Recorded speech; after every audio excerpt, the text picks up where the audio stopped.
Hi, I'm Maddie, and this is Hannah. Today we're going to be talking about anterior tilt, which Hannah actually has because she is a runner and it's very common in runners. It's also very common in dancers and gymnasts. So, anterior tilt, when we're palpating, we're going to find ASIS as well as PSIS. So, when we're comparing, we're noticing that the ASIS is anterior inferiorly shifted down, which means your ASIS is lower than your PSIS. Your hip flexors, like your iliopsoas, your rectus femoris, your TFL, erector spinae, muscles, and multifidus will become overactive, which will be lumbar lordosis.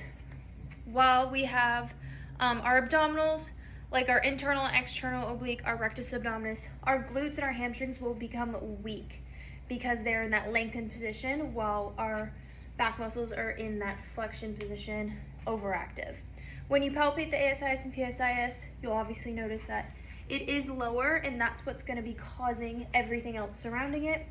The patient will have limited hip extension moments, and they will also have an overuse of their lumbar spine, like we talked about. This will also give them a poor core and glute activation during sports, running, anything like that. Main causes is previous, like low back, hip flexor, or hamstring injuries, prolonged sitting with or poor posture awareness, improper training, and it's very common, like I said, in sports with that increased lumbar extension moment, like dance, gymnastics, or if you're a runner. The next posture we are going to go over is the posterior tilt. This is when the pelvis is rotated posteriorly, causing that tucked position. And this is going to reduce the curvature of the low back or the lumbar spine. This is caused by tight hamstrings and tight erector spinae muscles, and also weak hip flexors and weak erector spinae muscles. The ligaments that are involved in the pelvis, the anterior ligaments, are going to be more tight and shortened, while the posterior ligaments, because of that tilt, are going to be more lengthened and stretched. This is going to be visible when the ASIS and PSIS, you're palpating those. So first you start with the ASIS and then also the PSIS, and then what you're looking for is the ASIS to be more superior to the PSIS. So as you can see, even though Marlise is trying, she does not have a posterior tilt. This can be caused by constant sitting, sedentary lifestyle, also just being in that tucked position for long periods of time, whether that's for your job or for sport, and then also repeated trauma while in that tucked position. So in baseball and softball, when you're going into slide, when you hit your hip, your butt, in that position, the repeated trauma can also cause this posture.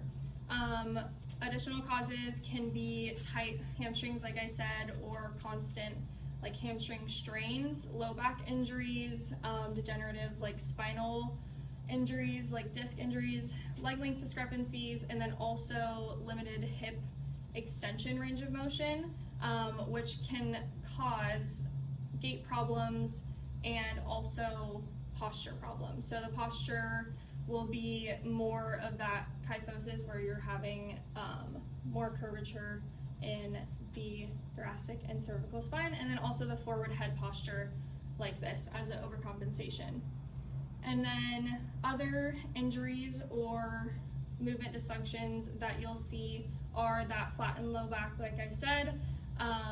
Also, you're going to notice that they can have sciatica because of that tension, low back pain, poor posture again, and then also possibly pelvic floor dysfunction. The next pelvic posture we're going to be talking about is called upslip. The anatomical explanation for upslip is when one ilium is higher than the other. So on Leah, if we look, the palpation points that we would look for are the iliac crest, and we would look to make sure those are even. If one side is higher than the other, that is the side that has the upslip. Another place is the ASIS, and posteriorly we would look at the PSIS and measure those to see if one's higher than the other. And whichever one's higher, that would indicate the side with the upslip. One cause of the upslip would be a tight quadratus lumborum, and that's the most common cause of it. If that happens, some injuries that could happen would be basically all the forces that go into that leg have a longer path going up into the femoral head and up into the spine on the upslip side. So the opposite side, due to it getting all the forces a lot faster than the side with the upslip, it could injure this hip and cause issues on the side without the upslip.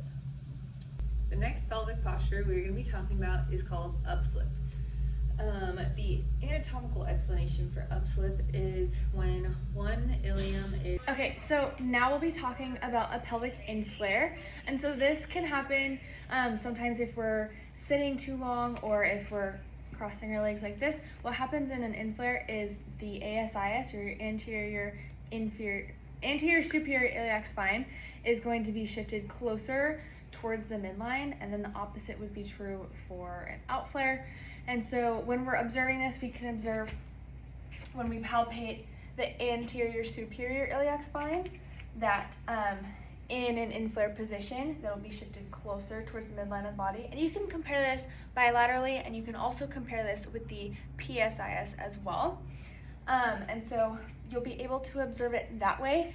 And some potential dysfunctions is it can cause some low back pain, osteoarthritis, and even lead down the kinetic chain towards shin splints, and just also cause that difficulty in hip flexion because it's involving that ASIS as well. And so like I said, muscular weaknesses in your quads and then overactive hamstrings and glutes as well can lead to that. And then also just the patient's typical posturing, if they're in that pelvic inflare moment for too long, that can also lead to a more inflared position. And then again, repetitive motions in that hip flexion, and then sitting for too long, cross-legged, things of that sort. Outflare is when the PSIS is closer to the midline. So if you were to imagine my hands as a pelvis, the PSIs are rotated back, the ASIS is rotated externally, and this happens from tight muscles. So the TFL, the glute medius, are both tight, while the piriformis and glute minimus are weak. But more specifically, if you will turn for me, more specifically, the TFL will pull the PSIS and pull the ASIS, so that instead of being here where they are on Leah, because she has no outflare, they will rotate outwards and they'll become more lateral. Palpation-wise, like I mentioned, the ASIS will be formed more laterally. So here are Leah's, and then hers would be over here a little bit more had she had that outflare. This can occur bilaterally or it can occur unilaterally. So if it occurs bilaterally, it's typically something that's structurally wrong with the patient. However, if it's unilateral, that could come from like repeated stress or trauma. Movement-wise, this is causing an external rotation. So if you can externally rotate your feet for me.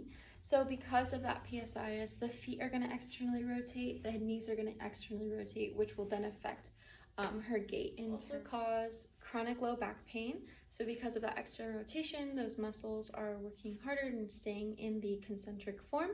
And then causes of this are muscular imbalance. So one side might be weaker than the other, or on the opposite things, one side might be tighter, so it might be constantly under stress.